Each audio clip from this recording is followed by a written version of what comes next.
ನನ್ನ ಮಗುವನ್ನು ಕ್ರಿಕೆಟ್ ಟ್ರೈನಿಂಗ್ಗೆ ಬಿಡೋಕೆ ಬಂದ ವೇಳೆ ಸಲುಗೆಯಿಂದ ಮಾತನಾಡುತ್ತಿದ್ದ ಕೋಚ್ ಅಭಯ್ ಮ್ಯಾಥ್ಯೂ ಮದುವೆ ಆಗುವುದಾಗಿ ನಂಬಿಸಿದ ಕೂಡ ಅದೇ ಸಲುಗೆಯಲ್ಲಿ ಹಲವು ಬಾರಿ ಮಹಿಳೆಯೊಂದಿಗೆ ದೈಹಿಕ ಸಂಪರ್ಕವನ್ನು ಬೆಳೆಸಿದ. ಈ ನಡುವೆ ಅದೊಂದು ದಿನ ಸಂತ್ರಸ್ತ ಮಹಿಳೆ ಅಭಯ್ ಮ್ಯಾಥ್ಯೂನ ಮೊಬೈಲ್ ನೋಡಿ ಶಾಕ್ ಆಗಿದ್ದಾಳೆ. ಯಾಕೆಂದರೆ ಸಂತ್ರಸ್ತ ಮಹಿಳೆ ಸೇರಿದಂತೆ ಹಲವಾರು ಮಹಿಳೆಯರ ವಿಡಿಯೋಗಳು ಈತನ ಮೊಬೈಲ್ ನಲ್ಲಿ ಸೆರೆ ಹಿಡಿದು ಶೇಖರಣೆ ಮಾಡಿಕೊಂಡಿದ್ದಾನೆ. ಹಲವು ಮಹಿಳೆಯರ ಜೊತೆ ಇರುವ ಅಶ್ಲೀಲ ವಿಡಿಯೋ ಫೋಟೋಗಳು ಸಹ ಬಹಿರಂಗವಾಗಿವೆ. ವೀಕ್ಷಕರೇ, ಹಸಪ ಟೈಮ್ಸ್ಗೆ ಸ್ವಾಗತ. ಶಾಲಾ ಕಾಲೇಜನ್ನು ವಿದ್ಯಾ ದೇಗುಲ ಅನ್ನುತ್ತೇವೆ. ಒಂದು ಪ್ರಬುದ್ಧ ಸಮುದಾಯವನ್ನು ರೂಪಿಸಲು ಶಕ್ತಿ ಇರುವ ವಿದ್ಯಾಸಂಸ್ಥೆಗಳು ಅಂದರೆ ಪ್ರತಿಯೊಬ್ಬರು ಗೌರವಾಧಾರಗಳಿಂದ ನೋಡುತ್ತಾರೆ. ಆದರೆ ಅಂತಹ ವಿದ್ಯಾಸಂಸ್ಥೆಗಳಲ್ಲಿ ಕೆಲವು ಕಡೆ ನಡೆಯುವ ನೀಚ ಕೃತ್ಯಗಳಿಂದ ಪೋಷಕರು ತಮ್ಮ ಮಕ್ಕಳನ್ನು ಹೇಗಪ್ಪ ಕಳುಹಿಸಿಕೊಡುವುದು ಅಂತ ಯೋಚನೆ ಮಾಡುವ ಮಟ್ಟಕ್ಕೆ ತಲುಪಿದ್ದಾರೆ. ಅಂತಹದೇ ಎರಡು ವಿಭಿನ್ನ ಕಾಮಕರಿಬ್ಬರ ವಿಚಾರವನ್ನು ನಾನಿಲ್ಲಿ ನಿಮ್ಮ ಮುಂದಿರುವ ಪ್ರಯತ್ನವನ್ನು ಮಾಡುತ್ತೇನೆ. ಅದಕ್ಕಿಂತ ಮೊದಲು ನೀವು ನಮ್ಮ ಚಾನಲ್ ಅನ್ನು ಇನ್ನೂ ಸಬ್ಸ್ಕ್ರೈಬ್ ಮಾಡದಿದ್ದರೆ ಈಗಲೇ ಸಬ್ಸ್ಕ್ರೈಬ್ ಮಾಡಿ. ನಮ್ಮೆಲ್ಲ ವಿಡಿಯೋಗಳು ನಿಮ್ಮನ್ನು ತಲುಪಲು ಸಹಾಯವಾಗುತ್ತದೆ.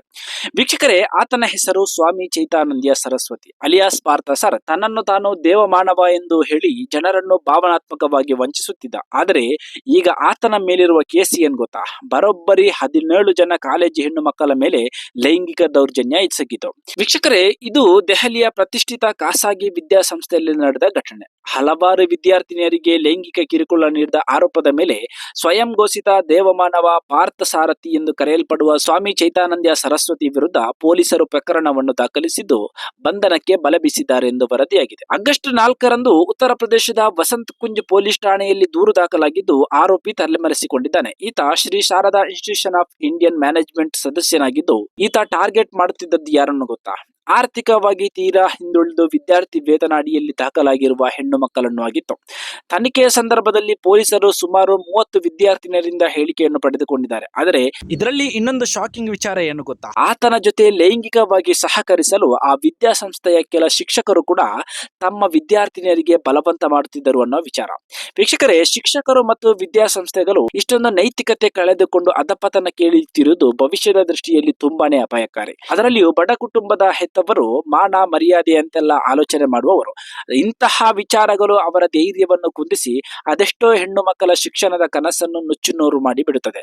ಇನ್ನು ಸ್ವಯಂ ಘೋಷಿತ ದೇವಮಾನವನ ಬಂಧನಕ್ಕೆ ಪೊಲೀಸರು ಬಲೆ ಬೀಸಿದ್ದು ಆತನಿಗೆ ಸಂಬಂಧಿಸಿದ ಕಾರನ್ನು ಸೀಸ್ ಮಾಡಿದ್ದಾರೆ. ಆ ಕಾರಿನ ಮೇಲೆಯೂ 2 ಕೇಸುಗಳಿವೆ ಅನ್ನುವ ಮಾಹಿತಿ ಬಂದಿದೆ. ವೀಕ್ಷಕರೇ, ಇದು ದೂರದ ದೆಹಲಿಯ ವಿಷಯವಾದರೆ ಇನ್ನು ನಮ್ಮದೇ ರಾಜ್ಯದ ಬೆಂಗಳೂರಿನಲ್ಲಿ ಖಾಸಗಿ ವಿದ್ಯಾಸಂಸ್ಥೆಯ ದೈಹಿಕ ಶಿಕ್ಷಕನೊಬ್ಬ ಅದೇ ಶಾಲೆಯ ವಿದ್ಯಾರ್ಥಿಯ ತಾಯಿಯ ಜೊತೆ ದೈಹಿಕ ಸಂಪರ್ಕ ಹೊಂದಿ ಅದರ ವಿಡಿಯೋವನ್ನು ಚಿತ್ರೀಕರಣ ಮಾಡಿಕೊಂಡಿರುವ ಘಟನೆ ಬೆಳಕಿಗೆ ಬಂದಿದೆ. ಒಂದೇ ಮಾತಿನಲ್ಲಿ ಆತನೊಬ್ಬ ಜೂನಿಯರ್ ಪ್ರಜ್ವಲ್ ರೇವಣ್ಣ ಅಂತ ಹೇಳಬಹುದು.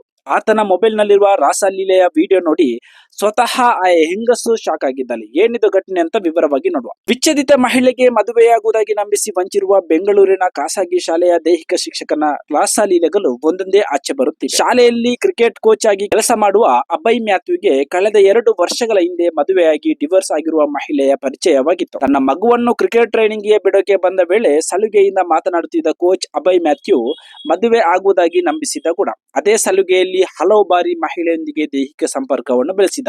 ಈ ನಡುವೆ ಅದೊಂದು ದಿನ ಸಂತ್ರಸ್ತ ಮಹಿಳೆ ಅಭಯ್ ಮ್ಯಾಥ್ಯೂನ ಮೊಬೈಲ್ ನೋಡಿ ಶಾಕ್ ಆಗಿದ್ದಾಳೆ. ಯಾಕೆಂದರೆ ಸಂತ್ರಸ್ತ ಮಹಿಳೆ ಸೇರಿದಂತೆ ಹಲವಾರು ಮಹಿಳೆಯರ ವಿಡಿಯೋಗಳು ಈತನ ಮೊಬೈಲ್ ನಲ್ಲಿ ಸೆರೆ ಹಿಡಿದು ಶೇಖರಣೆ ಮಾಡಿಕೊಂಡಿದ್ದಾನೆ.